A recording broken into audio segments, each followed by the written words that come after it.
Well, for more, we can speak now to Simone Rodan-Benzaquen, who is Europe Director for the American Jewish Committee. Thank you very much indeed for joining us. There were more anti-Semitic acts in the 3 months that followed October the 7th than in the previous 3 years combined. Let me start by asking for your reaction to these numbers. So first of all, thank you very much for having me. What can I tell you? I'm not surprised, unfortunately.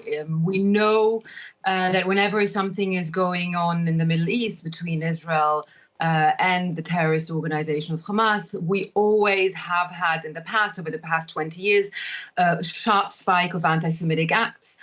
We also know that anti-Semitism, as has been said previously in your report, is a structural problem in France. So as of October 7th, when the Minister of Interior, Gérald Darmanin, reinforced security measures all across the French territory for Jewish institutions, we knew that this would be happening, but this makes it, of course, not less concerning.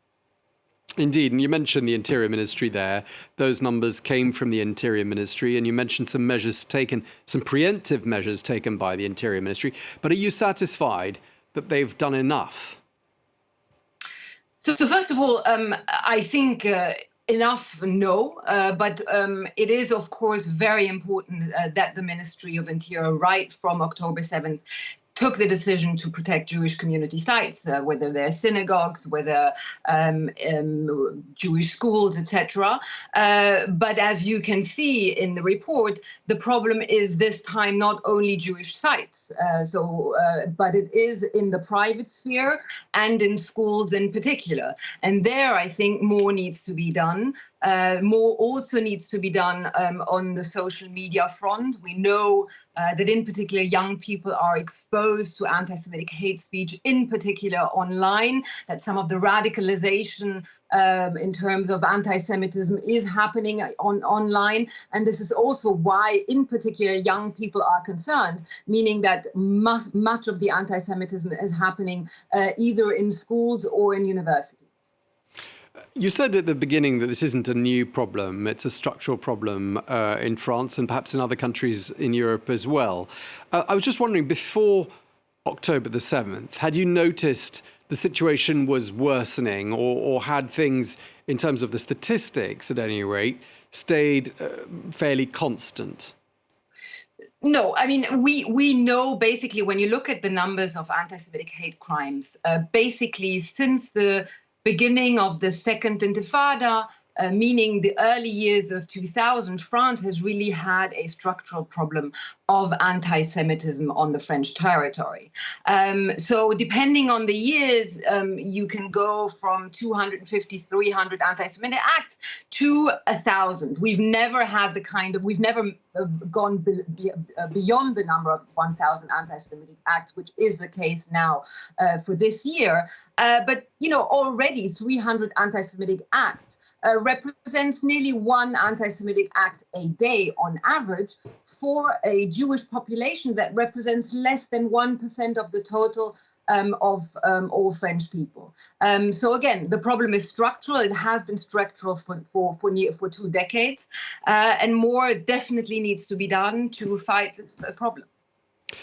Now, you are the Europe Director for the American Jewish Committee. Are you seeing, I mean, obviously the numbers in other parts of Europe are fairly comparable. I mean, I've seen the numbers for Italy, I've seen the numbers for Belgium, definitely going in similar direction to those of France.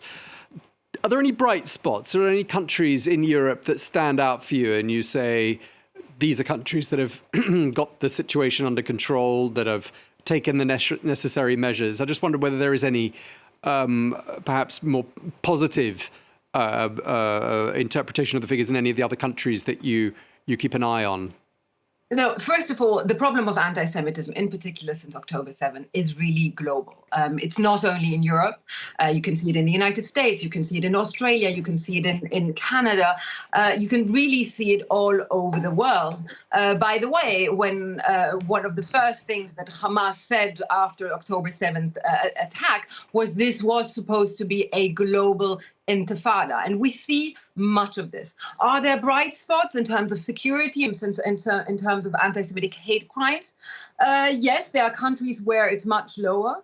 You have countries such as Poland, such as Hungary, but there you have different forms of anti-Semitism that don't necessarily mean anti-Semitic violence, but you can have Holocaust revisionism, or you can have, different forms of anti-Semitism. So overall, I would say it's really a global problem that goes also, I think, hand in hand with, because anti-Semitism is always, to some extent, the canary in the coal mine. And that goes, I think, with a larger problem of crises within our democracy, within our societies. Anti-Semitism is always the alert system of a larger problem within our societies. And to some extent, this is, I think, what we are seeing across the world now. And just lastly, any observations about the perpetrators? I mean, in our report, it suggested that some of them are very young. Some of this is happening in the schoolyard, really. What are your observations? Yes, we know that this has been a problem for a long time. Already 2 decades ago, we had a book that was released at the time that was called The Lost Territories of the Republic, where it was already described that in some of the French schools, you cannot teach the Holocaust. Students were refusing to want to hear about the history of France. And I think this is a problem that we have seen. And it's obviously very concerning because these are our future citizens. Education, we know, is always the first place where anti-Semitism can be combated as well. So it is obviously very concerning. And again, I think the role of social media and of social media companies in this regard is also very important, because many of young people today get most of their information on social media, on Facebook, on Twitter, now X, on TikTok. And I think the responsibility of those companies is really huge, because there is huge amount of horrific anti-Semitic content that you can easily get today on social media. Okay, we're going to have to leave it there, but thank you for taking the time to speak to us. Simone Rodan-Benzaquen, thank you very much indeed. Thank you.